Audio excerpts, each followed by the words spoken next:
In today's episode of Bill and Frank's Guilt-Free Pleasures, we talk about one of my all-time favorite pop songs. And despite the fact that this is a banger of a song, we talk about its terrible music video. And I learn to forgive Phil Collins for not being the perfect person I was demanding him to be. You are listening to our discussion on Genesis Invisible Touch.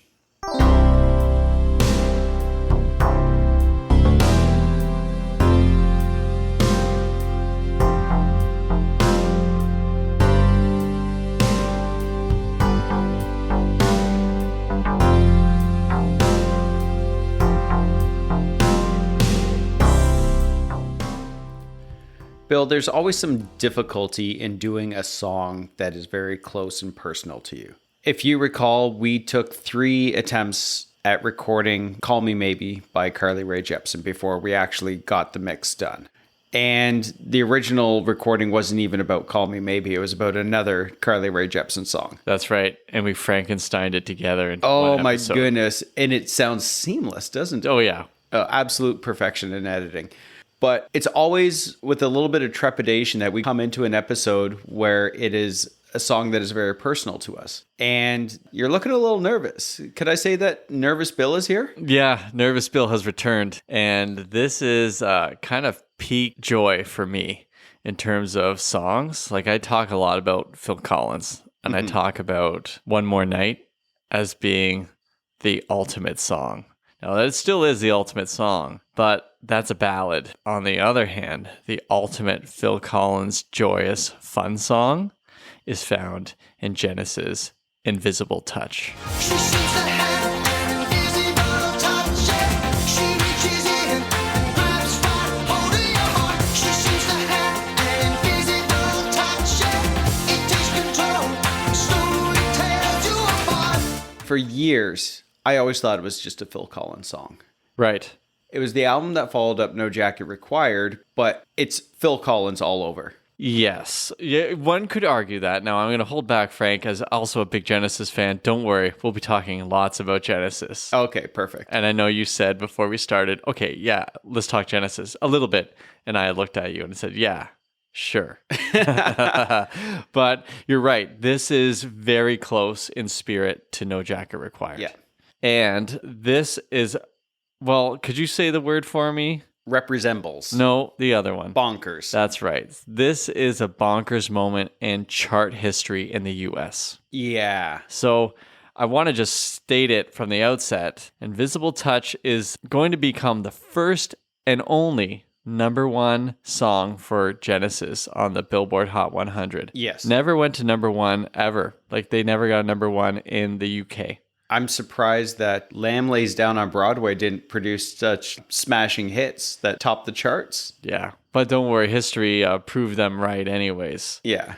And in Canada, this didn't go to #1. No, it went to number 4, didn't it? I think it was 6, but it did well on the year-end charts. Okay. So not Are to you just going to correct contradict I know- me I know. every single time I bring up a fact? Yeah, I think correct is the term, but yes, contradict if that's how you're feeling. So when this entered the Billboard Hot 100, okay, here's what's happening. You have another song by Peter Gabriel, Sledgehammer, entering the charts as well around the same Yes. time.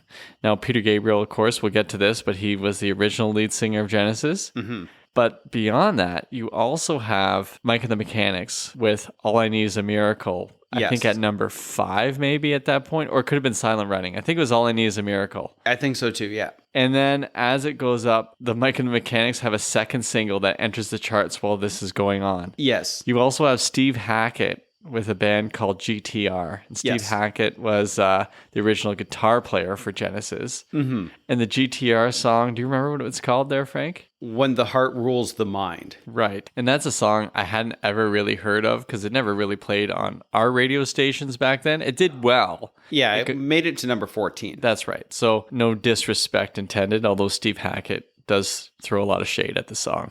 Oh, does he? He wasn't as happy, but that's a different story for Okay. another time. Also, you have Howard Jones, No One Is to Blame, also on the charts at this point. Yes. Phil Collins produced that song. Yeah, that's right. So Phil Collins and Genesis are all over the charts. They've never seen something like this where 7 of the songs in the Hot 100 are all coming from the same band. Yeah. Or at least adjacent to the band. Yeah. So there's more to talk. I think we'll get to that later. I think you're incorrect there if I can contradict you. More to talk about. Taylor Swift had like 1,000 songs on the Hot 100 all at the same time. Yes. Don't ask me how that happened. Yeah, well, that's the modern era. So Okay. when the game was real, it is no longer real. But yes, Taylor Swift had a lot of things streaming from her latest album that has, 38 songs on it?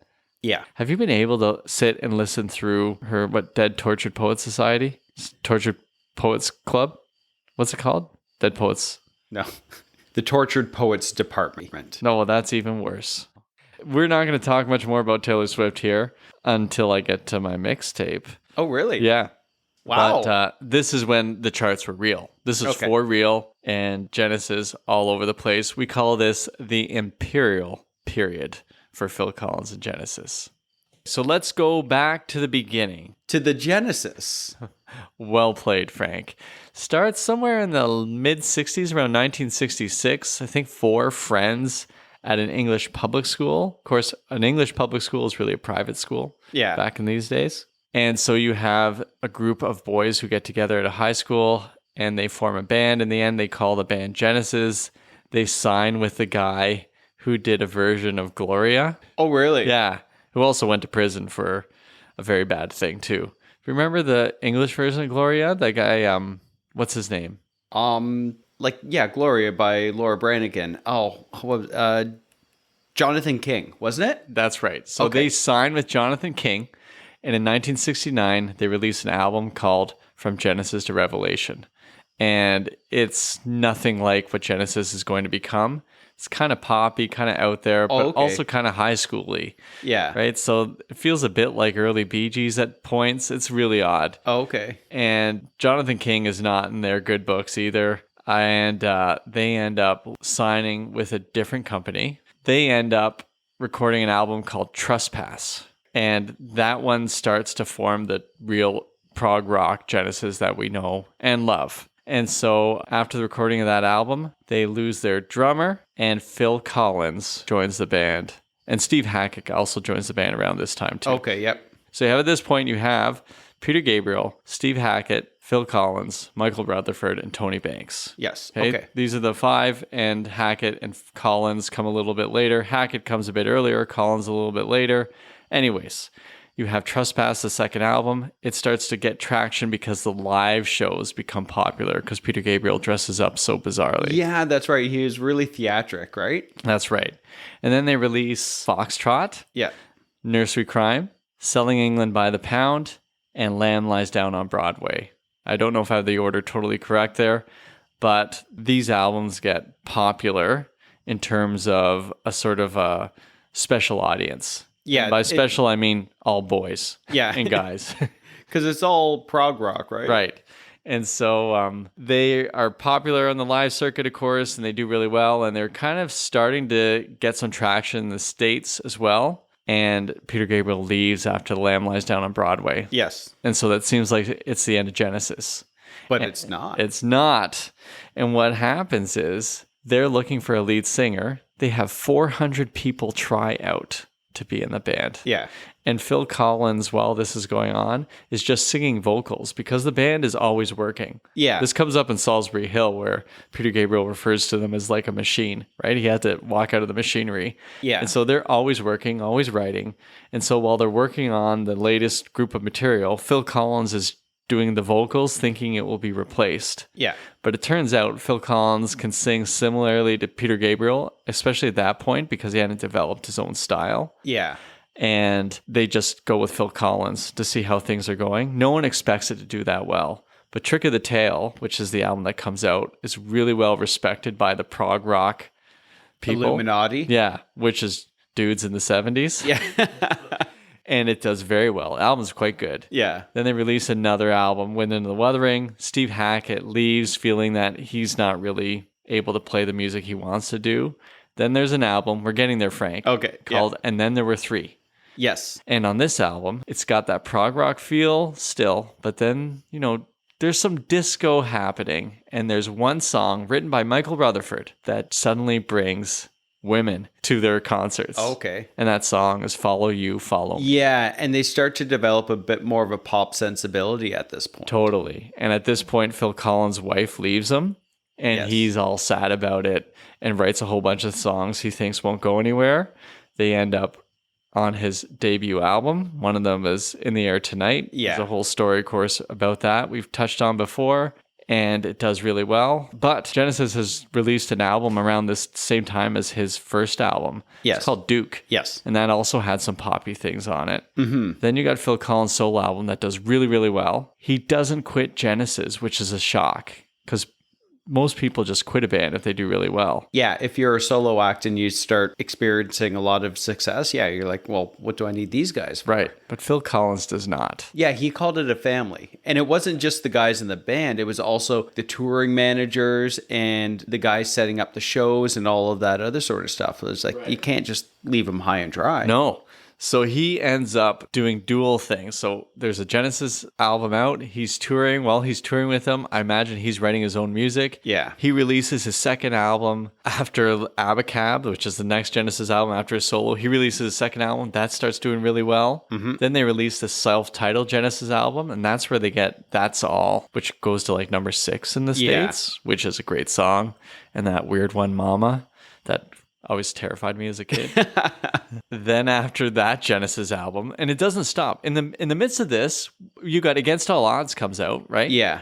He's done Easy Lover with Philip Bailey, Yes. right? And so he's producing albums. He actually played on Robert Plant's first album. Like he's all over the place. All over the place, yeah. So he's in the machine. He's in the machine playing on Peter Gabriel's third solo album. That's and That's right. where he invented the gated drum sound with Hugh Padgham. We called him Padgham or something. Oh, did we? Padgham. Oh. Anyways, We don't usually make mistakes on the podcast. No, this is shocking. I Can't know. believe we did. So he invents the gated reverb thing with that producer. We're all over, but this is past episodes. Yeah, this is all going to come together. Oh, it is. Because No Jacket Required comes out, solo Phil Collins album after the Genesis album, so it's every other. Yeah. And that one is Oh, it's massive. massive. Yes. So tons of number 1 hits. I think there was 5 on it, wasn't there? There's like at least 5 or 6 top 10. He had like 3 or 4 number 1s. Maybe not on that album. He had at least 2 or 3 from that album. And then he Against All Odds is number 1. Separate Lives is number 1. That Yes. shows up too. That's another one he's doing on the side. He wins Grammy for Album of the Year. So beats out We Are the World. Oh, yeah, that's right. Firing on all cylinders. And then they write the Invisible Touch album, the Genesis group, Yeah. which is just the 3 of them now. Michael Rutherford on bass and guitars, Tony Banks on all those keyboards. Yeah. And he's got a lot. And then there's Phil Collins drums and vocals. And Drum Machine, which will come up, of course, when Yes. we talk about this. So they go into the studio to record Invisible Touch, and they are so full of confidence because Michael Rutherford has his own side project that's already getting top 10 hits. Yeah. And Tony Banks is Well, he's scoring movies and Yeah. stuff like that, isn't he? Yeah, so everyone is successful. They're going, I don't know how to describe this. It's sort of like if you and I start doing rival podcasts, but keep doing this podcast. Well, not rival podcast, but satellite podcast. Right. Where you talk all about satellites. Very good. And so I think I kept that history brief Yeah. As brief as you could. as I could. Okay. So there's lots to say about this album. This is my favorite album when I was a kid. I remember buying it. I listened to it like crazy. And this is also the album that I get made fun of the most by people who hate Phil Collins and Genesis. Like I feel this is for them the nadir of pop music. Yeah. They're wrong, but the song they make fun of the most, Invisible Touch. I'm going to read you something from ultimateclassicrock.com. They're listing Genesis albums from worst to best. Okay. And so I think there's 15 albums, and they pick Invisible Touch as number 13. Oh, really? And so I think they ranked the debut album from Genesis to Revelation higher than Invisible Touch, which is offensive to me. So here's what they write, or what the writer writes here. I'm guessing Calling All Stations was number 15. You're correct. Okay. That's not as bad as people say it is. But anyways, we didn't go past Invisible Touch. We're going to stop here, though. Okay. perfect. All right. On the dark day in Genesis history, when this record was released, the band fully transitioned from art rock glory to radio-ready piffle, replete with all the worst that 80s overproduction had to offer. The fact that just the tiniest bit of the old Genesis is discernible in a couple of tracks is the only thing that edges this album a notch ahead of We Can't Dance. We Can't Dance is number 14. Okay. Also a good album. Forget this guy. But Piffle? Oh, I don't think so. No. I don't think this is Piffle at all. I don't even know what piffle is. Let's talk writing the song. I'm hesitant to say anything because you're probably going to correct me. But from my understanding is Mike Rutherford had a bit of a guitar riff. Yep. So he had the guitar riff sorted out and they were kind of noodling around. And Phil Collins was just sort of singing, Invisible Touch. And based on that, they wrote the song around that riff and that Invisible Touch. Like, that's it. That's correct. That's right. They went into the studio without any ready-made songs. So they came into the studio and just jams. So it's kind of like jazz. I hesitate, of course, to say that in case Ashley ever listens to this, because it's not jazz. However, Yeah. they are just riffing off of ideas they have. Mm-hmm. And so you can do this when you're really rich because studio time costs so much money. I have a feeling they own their own studio by this point or they've created their own. But the songs on this album sound super expensive. Yeah, it sounds pretty produced. It is really produced. Tony Banks keyboards must cost tens of thousands of dollars. Yeah. Or hundreds of thousands of dollars. Just looking at them and hearing them, he's always got something. Well, they had the Fairlight, which, if you read the Tom Bryhan article, he referred to it as like $1 million keyboard. Yeah. Yeah. And they just had lots of these. Yeah. And so when you watch Tony Banks play, he's probably a really great piano player himself, but his hands are on always different keyboards. Yeah. And so he's putting in notes together and everything. And so they're just jamming and they're writing this song called Domino, which is 10 Yes. minutes, 45 seconds. Listen to it today just to get myself in the mood for this and trying to figure out where that guitar riff showed up in there. It's hard to figure out, but at some point that riff comes in there. And so what they do is they just kind of keep going with it and then they walk away from it. And Phil Collins is the one who has all the tapes and he numbers them. And they say, hey, remember that bit from before? And so he, of course, goes to the tape and it's tape number 4. Yeah. Goes and he finds it. So he's such a workaholic that he just spends his time listening to the music, writing notes on it. Mm-hmm. And so they write the song around this. So it's that guitar hook and then that incredible line. Well, that vocal, yeah. Right. Yeah. It kind of explains the lyrics because Yeah. they don't always make total sense. A whole lot of sense, Yeah, yeah. but it's the feeling that they're going for. Yeah. And when writing the lyrics, Phil Collins said that parts of it were inspired from his ex-wife. Yeah. And her name is, do you have it there? Andrea, I think? Andrea Bertarelli? Yeah. Is that it? That's right. And so many of Phil Collins' songs from the 80s that yielded number 1 hits are all about him being upset that she left him. Yeah. Because he was stuck in the machine. Yeah. And she's got a pretty bad rap because he's talked about her cheating on him. It's come up in like, I don't know, when people talk about a story and how bad he had it. So Yeah. he writes Against All Odds about her. Yes. In the Air Tonight is kind of about his feelings about the relationship. You have like I Missed Again from the first album. And there's a bunch of songs on Duke like this. And then you have this song where he's still talking about her. And Yeah. this feels mean-spirited and also kind of dishonest because I guess in his autobiography, he said some things about her and she finally like released a statement, which she hadn't done in like almost 40 years. Yeah. And just basically said, listen, there's more to it than just what he's claiming or something like that. So it's not as though he was this sort of gallant gentleman. Yeah. Yeah, she cast some shade in response and then things just went quiet. And of course, Phil Collins has had a rough go from the mid-90s on personally. Yeah. In And his romantic life. oh my goodness, famously destructive in terms of, I don't know, you can read the court cases. We're not here to cast too much shade. Yeah. No, exactly. I think he's mostly recovered from alcoholism because he had that in like the 2000s. Oh, really? It was just... I didn't know that. Yeah, it was just a disaster. However, these are happier times here. Yes. And Invisible Touch is the peak. Yeah. And this is the first single released for the album. And of course, goes to #1 in the States. You know, not a bad introduction to the album. Yeah. Okay. Did we do it? I think we talked about the song. We talked about the band and the song. Okay. Analysis time, Frank. I think we need to jump into things.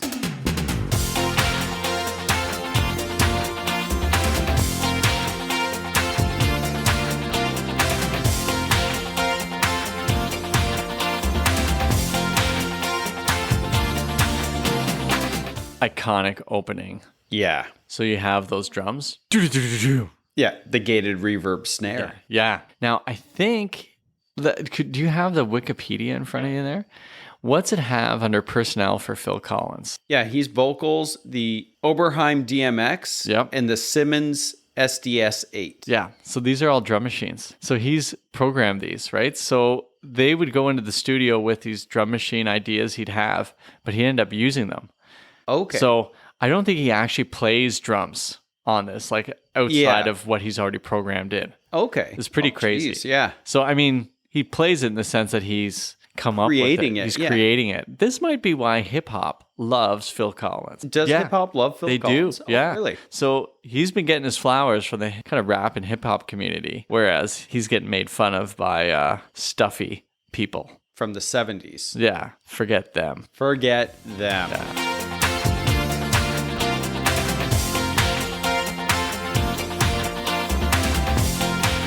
You have that guitar. Yeah. Right?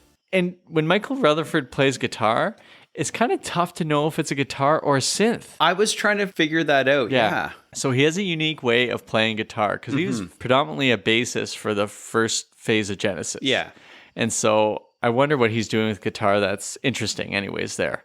And then you have Tony Banks, Yeah. Flourish. He's all over the place. Flourish In a good is such a fantastic word for what he does on the keys there. I always forget how bonkers these keys are. Oh, yeah. Yeah. And wait till we get to his interlude. Oh, yeah. Okay, here we are with verse 1. Well, I've been waiting here so long, but thinking nothing could go wrong. Oh, now I know she has a built-in ability to take everything she sees, and now it seems I'm falling for her.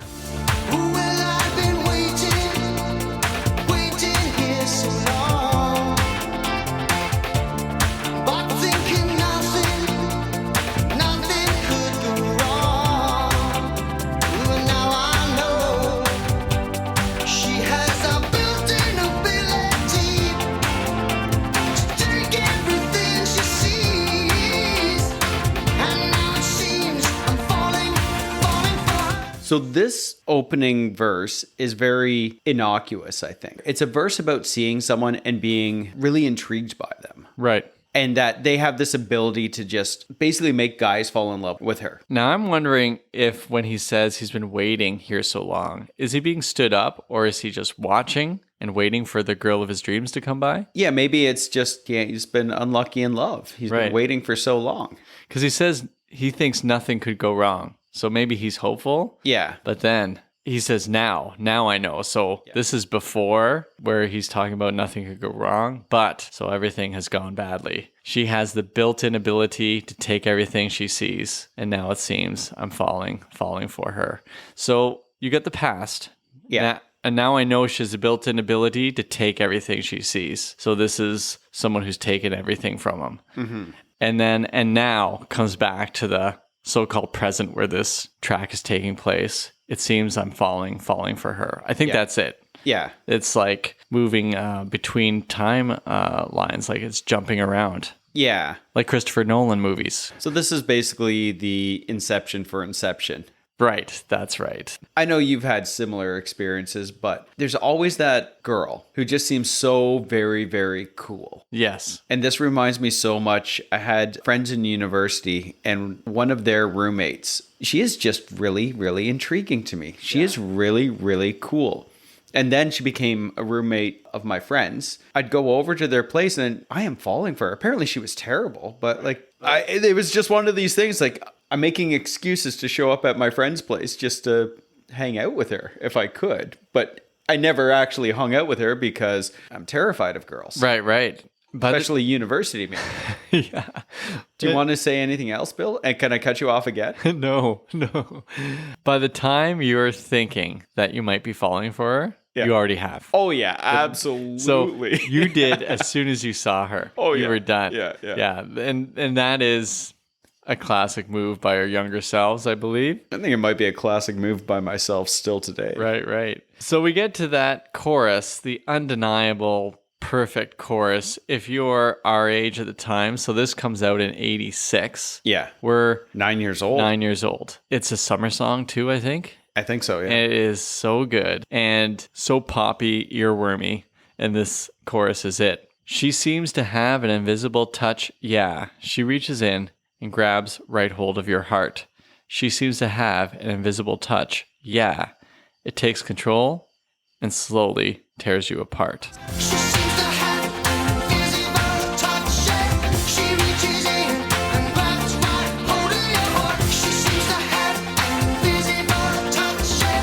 It takes control and slowly tears you apart. This is where it seems a little unfair. Yes. Because, yeah, we get it, Phil. You have some baggage and everything, but not every woman out there is there to absolutely decimate you. And this is a classic move by male singers. Yeah. Or singer-songwriters, I guess you could say too, where they present women as this sort of perfect thing they're seeking, and then they're also this sort of evil thing. Yeah. So you either have this unattainable, perfect woman or this evil vixen. Yeah. And they like to conflate them, I suppose, together. Yeah. So it feels totally unfair when it's generally the guy who cheats on the girl, I think. Even though typically. Phil Collins will keep saying that his wife did. Yeah. And then there might be questions about Phil's own fidelity. Yeah. But I don't want to cast shade or be sued. No, exactly. Maybe this helps with some other friends' readings of this. We have one of our top fans here, Okay. Lori, who wrote, in the song Invisible Touch, she believes he's not saying invisible touch. He's saying that she has invisible tough, and then swear word, S-H-T. Okay. She wrote right afterwards, listen to it again, prove me wrong. Well, Lori, listen, I've been a big fan of Genesis my whole life. I like your reading. Might help not make this so, I don't want to say misogynistic. But it's misogynistic. There's misogynistic tendencies. There are. Pretty straightforward, though. I mean, Yeah. maybe it's invisible tough stuff, Yeah. but invisible touch, that would go with reaching in and grabbing your heart. You can't feel it until it's too You late. can't see it happen. Yeah. Yeah. And that makes sense. It's too late by the time she's done it. You haven't felt it happen. And it takes control. She's taking control of your heart. And then from the heart, everything is being torn apart. This is a pretty tragic song. It is very tragic, and it belies the actual poppiness of the song. Which makes it more intriguing as a song. Yeah. And also, can you name a Phil Collins song or a Genesis song like Pophead that's not sad? That's true. So Yeah. let's go through a couple of them. In Too Deep from this album, he's telling someone he can't be with her. Yeah. Land of Confusion, well, clearly things aren't going well. Throwing It All Away is clearly not about things being kept together. Yeah. Well, I can just keep going through this. Well, you can. Are you I going could. to? I'm going to stop. What about or I Can't Dance? Yeah, well, the truth is it has a negative word right away. Can't. That's true. Yeah. Do you remember the song where she's got a body under that shirt, Yeah. but all she wants to do is rub my face in the Oh, dirt? yeah. Oh, I forgot Phil, about that. come on. Yeah. What about his stuff on the Tarzan soundtrack? That's when he finally started getting Yeah. happy, just as his personal life is totally falling apart. Oh, yeah, that's right. Oh, poor Phil. Yeah, so if he's singing sad songs, I think things are going well for him. Yeah. Man, the 90s hit hard. Yeah. All right, nailed that chorus there, Frank. I think so. Because we're going to have to go back to that about 18 more times. Verse 2. Well, I don't really know her. I only know her name. But she crawls under your skin. You're never quite the same. And now I know she's got something you just can't trust. And it's something mysterious. And now it seems I'm falling for her. Well, I don't really know her. I only know her name. But she crawls under your skin. You're never quite the same. And now I know she's got something you just can't trust. And it's something mysterious. And now it seems I'm falling See, this doesn't make a whole lot of sense because I don't really know her. I only know her name. How is he letting her control him when he doesn't even really know her? It's more of a projection. Right. It's more like a creepy sort of vibe. Like, Yeah. it's sort of like someone who maybe would be obsessed with someone like, say, Carly Rae Jepsen and talked about her as though he knew her. Okay, but really, I'm not obsessed with her. I just really think that we'd be great together. Yeah, and you don't say bad things about her. You don't think she's been mean to you. No, not at all. No. He only knows her name. Well, maybe this is sort of like your university story there, right? Yeah. You didn't really know her. You knew her name, but just her presence intrigued you so much that yeah. you probably created a narrative about who she was that she could never be, which is what we do. Yeah. I mean, this is the thing with guys who get angry at girls who don't want to be with them. And I'm just thinking about my own life with the girls I've liked, I've been mad at because things haven't gone the way I wanted them to Yeah, go. because you create this false narrative. Yeah, it has nothing to do with them. No, it's all about us. Yeah.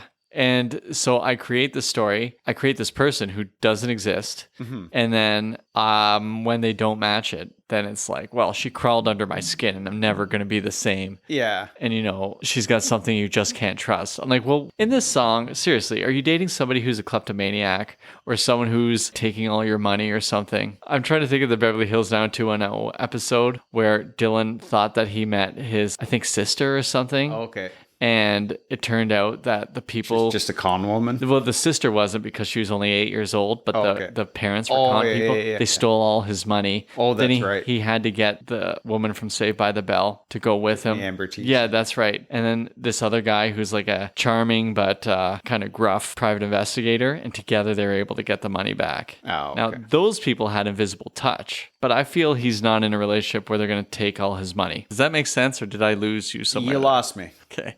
She's not a bad person. She's not a con woman. Yeah. Is what we're saying. I have written here that there is something for both generally guys and girls. There's that sort of you can't resist the bad girl. Yeah. And I talked to a friend of mine the other day. She said before any woman is ready for a real relationship, they got to have at least one relationship with a bad boy. Like, okay, I don't know much about this. Yeah. I don't have a lot of relationships to choose from. Yeah. Well, that's exactly the girl that I don't want to say I was obsessed with, but I was really into. Like, she was this alternative girl. And just like, Right. well, that's different. Yeah. So strikingly beautiful as well. Yeah. You touched on something there about beauty. I think it might have more to do with her looks when he says, there's something mysterious. Phil, you just think she's pretty. Yeah. Would you say that I had an invisible touch on something? Because her hands are so soft? Yes. No one feels them. She seems to have an invisible touch. Yeah. She reaches in and grabs right hold of your heart. She seems to have an invisible touch. It goes into the chorus again. Yeah. But after that chorus, we get the Tony Banks musical interlude. Oh, and he just soars through this. And it's moving fast. So you as a Yeah. listener are like, oh, I'm already there. And then suddenly it just kind of hypes up. Yeah.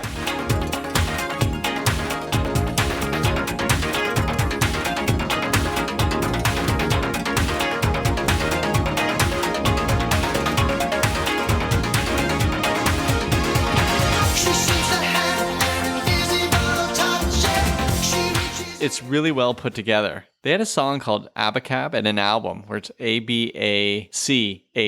Yeah. And so it's kind of about structure. Now I'm loosely basing this song on that structure, but it begins with verse, chorus, musical interlude, chorus again, Yeah. verse, chorus. There's a mirroring around the interlude there. Yeah. So there's the first half, second half. So it's almost halfway through, but you're only a minute and a bit into the song. Yeah. Okay, chorus comes in there again. Of course, we love it. There's not a lot to say about that. And then we get to verse 3. It's kind of surprising because it feels like you could just go to the end of the song. Yeah. But here it is. Well, she don't like losing. To her, it's still a game. And though she will mess up your life, you'll want her just the same. And now I know. She has a built-in ability to take everything she sees. And now it seems I've fallen for her. well, she don't like losing. To her, it's still a game. And though she will mess up your life, you want her just the same. And now I know she has a built-in ability to take everything she sees. And now it seems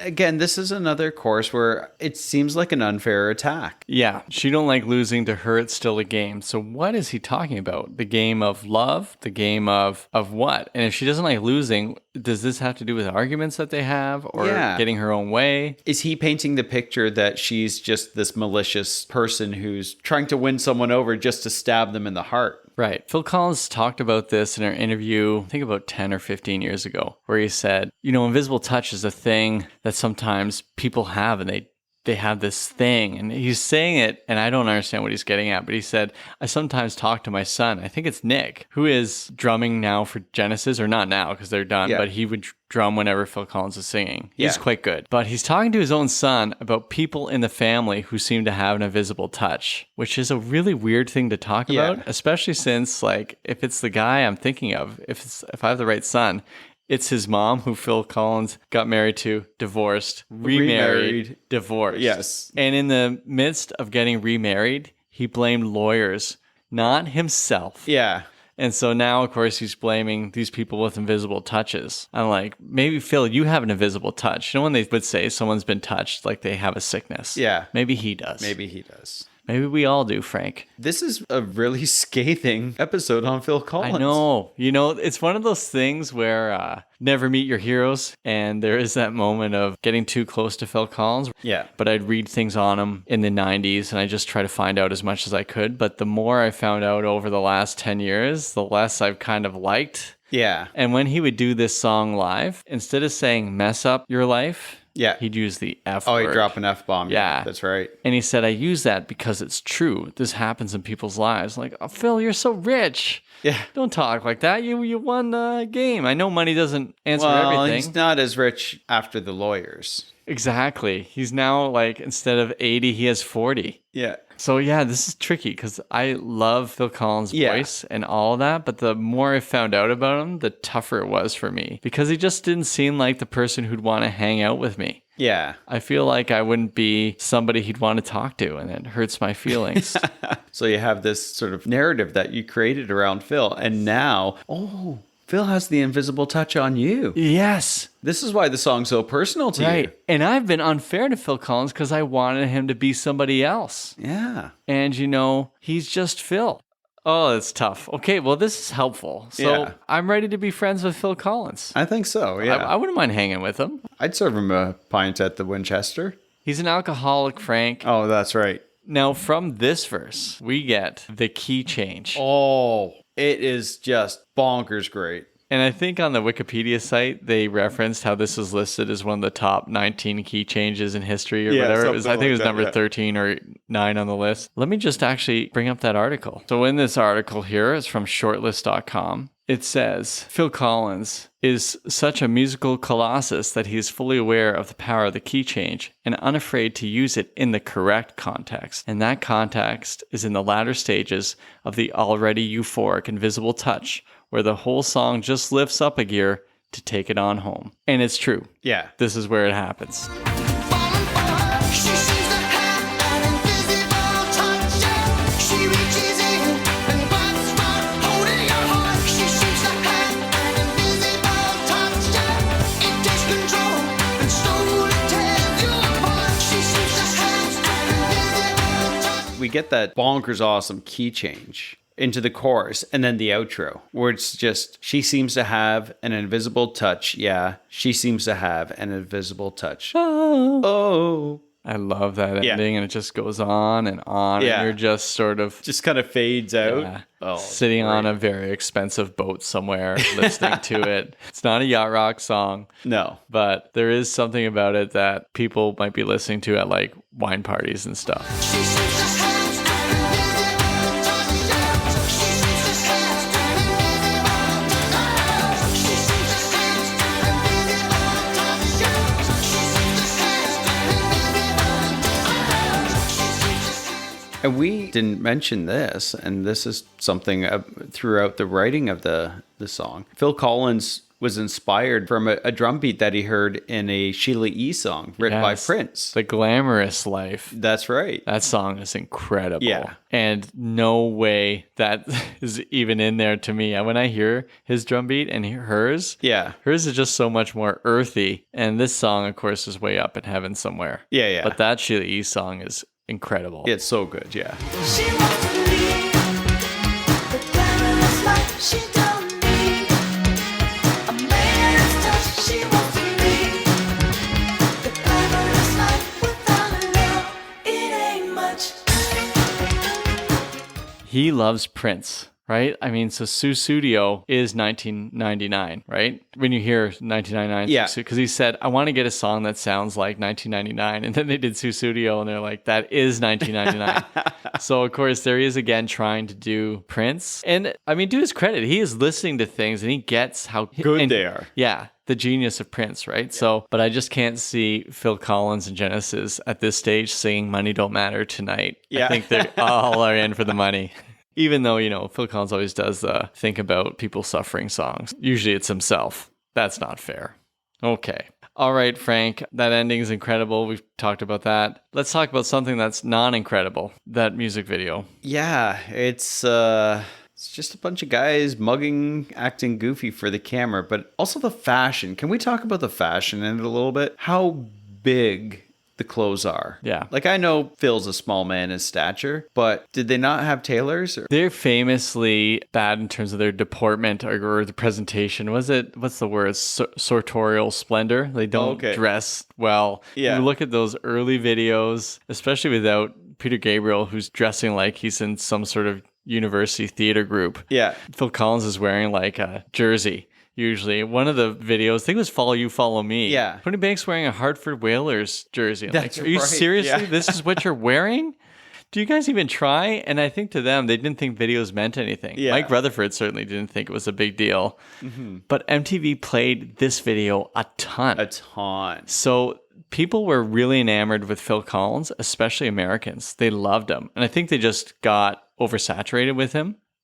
After this point, well, he was still huge all through the 80s. Big in even the early 90s. Yeah. So no, I think at some point they just ran out of steam with him. Yeah. And music changed so incredibly that someone who's around 40, and he's at this stage, he's maybe in his mid to late 30s. Yeah. That you could still pull this off in the 80s, but by the 90s, that was it. Yeah. Unless you're Bill Hauser still listening to all that stuff and holding a candle. Yeah, exactly. He still made some good albums in the 90s. Again, that Tarzan soundtrack was amazing. It was. Dance to the Light's a Oh, good yeah. album. That looks fantastic. Did I tell you when I saw Phil Collins in concert, he was sitting behind me. He was like secretly disguised. And then he started singing and I looked, I'm like, oh my goodness. You said you stood up and you were towering over him. Towering. I couldn't believe how 'cause you're short he was. 6'4", right? Yeah. And he's probably a foot shorter than you. Yeah. So I guess that's what it would be like if I walked past Bono or Al Pacino. Yeah. Or Tom Cruise. Yeah. I'm bigger than them. Yeah. All right, I'm not going to lose myself here. We're coming back to this video. Actually, there's not much more to say. It's so bad. Yeah. It starts with Phil Collins doing his jokey thing, which I never find funny. I don't find him funny at all. And he's...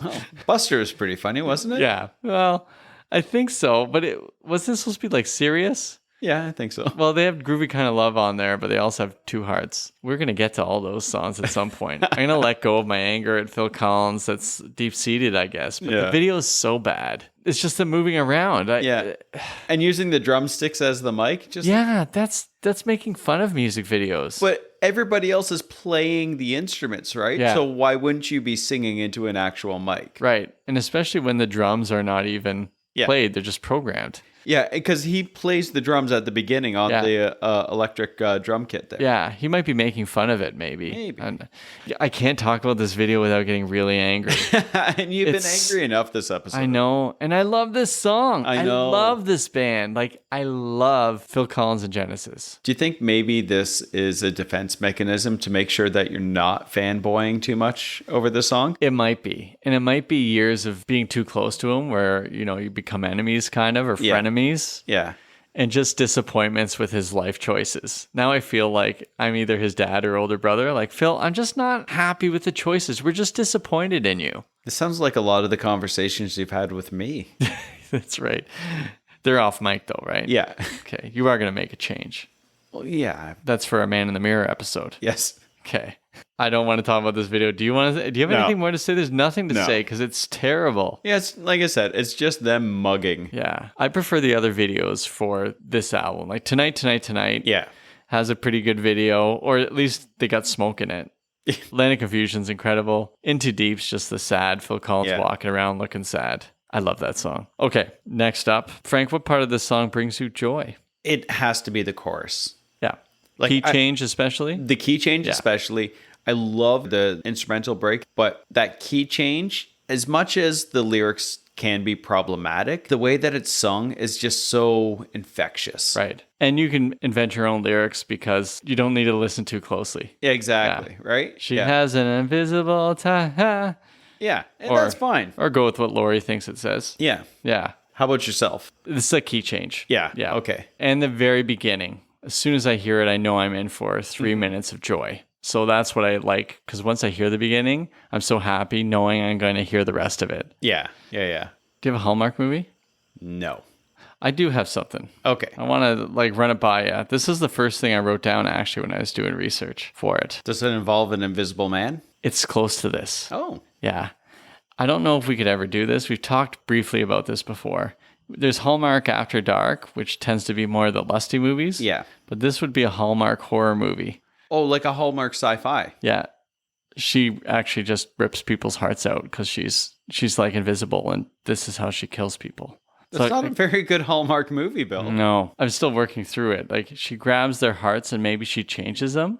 Okay. But I guess that sounds more like Temple of Doom or Rambo 5. Or Rambo 5. So, yeah, my Hallmark movie was a little more literal, but she was, maybe she doesn't pull hearts out, but she... But she has to be doing it for a reason. It can't just be for, like, bloodlust. No, okay, so, but maybe she's like, okay, how's this? I don't want to say she's a witch. Let's say this. She's a practicer of the dark arts. Okay. Okay? It'll be a Hallmark Halloween movie. Yeah. Okay, she's a practicer of the dark arts, and this guy's drawn to her. Now, on the other hand, there's the good person in town. She works at the honest farm, right? The Honesty Yeah, Farm? the honesty farm, where she's not messing with the stats and Yeah. trying to get government grants or something. Okay. But they actually do the hard work. But Yeah. this other practicer of the dark arts does things like tries to send hail on Okay. the other good girls' crops. And cooks the books. Cooks the books. You got that right. And so this guy's drawn to her, but he's also under her spell. Okay. Right. And so this other pure of heart non-practicer of the dark arts Yeah. has to somehow save him. And so the other person has an invisible touch. But what we find out at the end of the movie is that the good girl actually has a positive invisible touch. And there's something about her. Oh, and there's an invisible touch fight. Yeah. We could have that. I haven't figured that out, but I do like the idea of them maybe squaring off and they have a fight where they're sending invisible things at each other. Yeah. It makes it a much cheaper budget. Well, exactly. No special effects needed. You just have to have decent acting. Right. They just need to be really good at the mime. Yeah. Yeah, there it is. At the end, he's saved by the invisible touch of a kind woman. I can get behind that. Yeah. Okay. There And you it's go. much better than your other idea of just someone going around ripping out hearts. That would be like the Zack Snyder rated R 5-hour version. Okay, so there's my Hallmark movie. Other categories, Frank? Where do you think you would hear this the most other than in your car every day? Yeah, I think it would be playing maybe at like the Port Dalhousie Yacht Club when they're not purposely Yeah. trying to do the so-called Michael McDonald, Christopher Cross thing. Yeah. But when they just actually play what they like and drink their white wine, Yeah. it's going to be this song. Yeah, exactly. Yeah. Or I think it's definitely a Prudham's Landing song. Oh my goodness. Yeah, it was totally a Prudham's Landing song. Why didn't I just go there? Because that's where I would have heard it. Yeah. Oh, it'd be so great to hear this where you're going down the water slide. Oh man, I miss that place. Yeah, so do I. What do you think if our podcast can make enough money, we buy it and we build Prudham's Landing again and have sullen teenagers run the place? I think if our podcast makes enough money, I'm quitting my job. Okay. You know your boss listens to this. That's right. Yeah, I'm quitting my job. Yeah, okay. I'm going to keep my job, but maybe I work a little less harder. Yeah. Okay. All right. Next up, chart history. Yes. Because we talked a bit about it, but this reaches number 1. Yeah. And number 2 is, Number 2 is Sledgehammer. yeah. by Peter Gabriel. Yeah. And then eventually Peter Gabriel got knocked off by Peter Cetera's Right. Glory of Love. Well, I think we forgot to mention that the next week, Sledgehammer took over, not the number one. Yeah. Oh, yeah. That's Yeah. right. Yeah, yeah. So it went Genesis, Yeah. Peter Gabriel, Peter Cetera. If only it had gone Peter Gabriel, Genesis, Peter Cetera, we would have had a Peter sandwich. There it is. Okay, I was trying to think of where you're going with this. But yes, we have either way. Okay, back to just for history's sake, you have a band and its previous lead singer taking the number 1 and 2 spots. Yeah. And then you have the previous lead singer then taking over for the other one to number Yeah. 1. You have all those other songs on the charts at the same time. Yes. You have Genesis getting its first number 1 after its lead singer has already got a number 1, which has never happened. Yeah, as a Always solo the artist. opposite. Yeah, yeah, yeah. So there's all these things that they've never seen before and probably never will again because Yeah. it's so odd. And, this only could happen in a band like Genesis where, they do prog rock for so long. They've honed their skill. Yeah. But now they write pop music that offends their earlier fans, but they've gotten so good at writing that the power of a 3-minute pop song can be really alluring and incredible. Yeah. And financially advantageous. Yes. And you know what? They had to live all together for those early 70s, writing Yeah. all day. Let them have their money. Exactly. And it's a great song. It's a great song. Okay. So yeah, there's chart history there. When Phil Collins talked about all the songs being on the charts at once, he said the band was just too small to keep all the eggs under one chicken's arse. Oh, seriously. So they all liked each other. Like this Yeah. is the other interesting thing. Peter Gabriel was not in a fight with Genesis and never has been. No. He didn't show up for the induction into the Hall of Fame. Yeah. But it wasn't because he was mad at the band. He just couldn't make it for some family reason. Mm-hmm. He also, I think, didn't think it was a big deal and then realized later, is like, oh, shoot, I should have been there. Yeah. And Phil Collins played on Peter Gabriel's albums. Oh, too, yeah, right? totally. So they got along, and Phil Collins said they didn't realize Sledgehammer had taken over for their song being at number 1. Yeah. Because he said, oh, I would have sent him a telegram saying, congratulations, bastard. Yeah, that's right. It's good to see that we can all get along. Exactly. And this is the thing with Phil Collins. He stays with the band. Now I'm going to say some kind of things. Yes. As you said, he stayed with the band because he realized how important it was for the families, not just the immediate band, but all of them. They're all one big family. They toured together for all those years. Yeah. And so he keeps going. And he said he would have stayed with Genesis in the 90s had his personal life not fallen apart. Oh, okay. So that's the sort of sad part is when the wheels came off his own life. Yeah. He just had to stop. Couldn't Yeah. keep doing it. And I Yeah. think he did. He had to stay home. Next up, mixtape. Mixtape. What do you got for me here, Frank? Okay. I didn't go with the theme from the song. Okay. I didn't want to have that negative connotation of a woman that has control over you. Right. So I just went with the texture. Okay, that's So- good. Songs that are similar to Invisible Touch. Africa by Toto. Yes. This one would fall into that other category for the theme. Maneater by Hall & Oates. All Right by Christopher Cross. Yep. The Heat Is On by Glenn Frey. Roll With It by Steve Winwood. And I'm finishing it off with Simply Irresistible by Robert Palmer. Oh, nice. Okay. So my playlist, I'm going to kind of take a different route from you. Gotcha. This is an original one here, Frank. It's about women who destroy men's lives in songs. So, All right. I didn't want to be the bad guy on the playlist. So I'm gonna. One of them you actually used, so which is fine. Oh, okay. You'll know it pretty soon.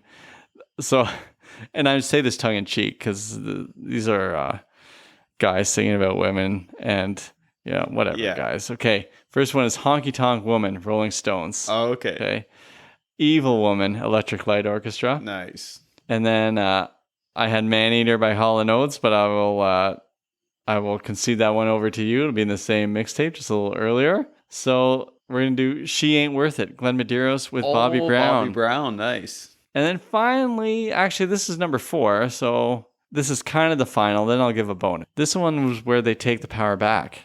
Blank Space, Taylor Swift. She's going to write your name. And I like the sort of Yeah. turnaround. Yeah, that's awesome. She also says she can make the bad boys good. So it's kind of also a flip around. Maybe she'd be interested in being in the Hallmark movie. Maybe. Okay, Would she be the good person? I think she would have to be. I think so, but With the good invisible touch. right. But because she's so famous now, she needs to make some really bad creative decisions so she can play evil Taylor Swift from the Reputation album, and then the good Taylor Swift from maybe Love Story. You were asking me if I've ever listened to an entire Taylor Swift album. You've listened to multiple Taylor Swift albums, haven't you? I haven't made it through all of them. I just find them too long. Oh. I do like a lot of her music. Yeah. I like that one with We're Never Getting Back Together. Yeah. Yeah. That one stung for me because it was after I had recently dumped by someone that I didn't want to get dumped by. Oh, man. That's when it came out. Right. You had that conversation, and then we're never, ever, ever getting back together. Right. Just like, oh, this song hurts now. Okay. Guess we're not going to be doing that one anytime soon. No, we can. Okay. All right. I can bleed out on the table again. Yeah. Well, that's what the people come to watch and hear. Okay. My bonus song is not available on Spotify or any streaming service. Oh. You could only get it if you bought the album. Yes. And this is on Lyle Lovett's Road to Ensenada album, which okay. is, for me, one of those albums I just bought because I liked the song. And the song was the 12th track on the album. Yeah. And it's kind of criticized in the press as not his best album. I disagree. That album struck a chord with me. And it is so good. Road to Ensenada is an incredible song. But when you get to the very end, it's Road to Ensenada.